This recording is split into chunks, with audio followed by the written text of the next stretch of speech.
I was just in my office, and the girl up front says, somebody here wants to have some financial statement prepared. And so I said, well, fine, bring her back or I'll come up and meet her. And here's this little woman, hunched over. How little? Oh, she couldn't have been more than 4'6". Okay. Maybe because she was a little bit hunched, quite a bit hunched over. I said, well, what kind of income do you have? And she said, well, I really don't have any income, And I said, well, how about Social Security?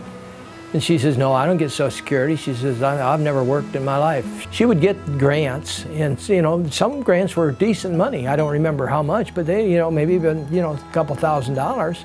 I found her house after a little bit of work because it's kind of, you wouldn't see it from 510. It was behind or in the middle of trees and groves and whatever. She was so enjoyable. She appreciated things so well. Probably 75, 76 is when I met her. She was just unique, I'd say, just unique. There's nobody else that I've ever run into like her, that's for sure. She was just a unique woman, very, very special. Just even her gaze, this, what she called a direct gaze, her eyes, and so precise with her wording. Her words were everything to her.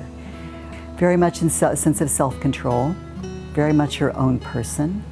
She was kind to my children. I would bring them, and we would always bring things. A craft they made, or cookies that nobody could bite into, these Christmas things, and she would pretend to eat them. I hope people remember her as being generous. She could only give from what she had. For the children, once she wrote out a definition of a word, humanity. I still have that in one of the books. That was her gift to them, was a word. And she humored my children. My son wrote a poem. It was a 6-year-old's poem, but she put it on a refrigerator, She spoke very precisely, but mostly was her eyes. She had piercing blue eyes that just, in my case, riveted my attention. And she was an ardent environmentalist, and I know she met with all the local environmentalists, and they worked on projects together and things like that. So she did a lot of letter writing. In fact, I laugh at sometimes because when I'd write her a letter, sometimes she would send it back to me with it corrected and edited. Oh, gee. So, which I got a chuckle out of. But.